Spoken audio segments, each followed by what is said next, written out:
নয় শুধু দাওয়াতের মেহমান, সুন্নত নয় শুধু খাওয়া শেষে মধুপান,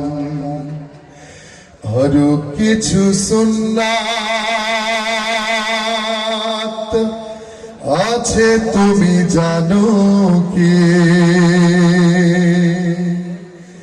জানলেও জীবনে কখনো তা মানো কি? ঠিক কিনা? সুন্নাত শুধু নয় নমনীয় লাপন, সুন্নাত জালিমের প্রতিরোধ, সুন্নাত শুধু নয় নির্জন ধানে যাওয়া,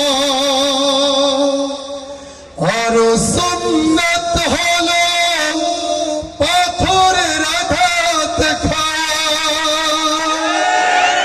মোহাব্বতে তার সুদিনের সাথী তুমি, মোহাব্বতে তার সুদিনের সাথী তুমি, দুর্দিনেও তার পাশে থাকো কি?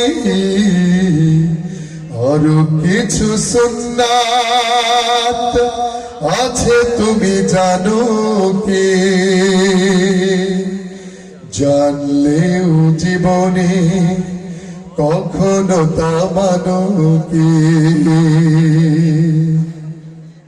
এবার বলছি যে রাসূল যে সুন্নতের জন্য 27টা যুদ্ধের সেনাপতি ছিলেন, যে রাসূল 104টা যুদ্ধ করেছেন মাত্র 63 বছর জিন্দেগিতে, অথচ আমরা সেই রাসূলের সুন্নত বাদ দিয়ে নিজেদের স্বার্থের সুন্নত বানিয়েছি। ঠিক কিনা?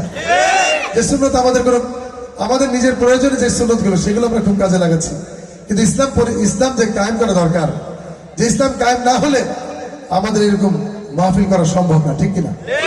এই জন্য ইসলাম কায়েম করতে হবে কোরআন এবং রাসূলের হাদিসের মাধ্যমে। সুতরাং আমাদের সেই সুন্নতকে ধরতে হবে বন্ধু। সুন্নত কোরআনের সমাজ বিনির্মাণী, বৈর সকল পথ বাড়িয়ে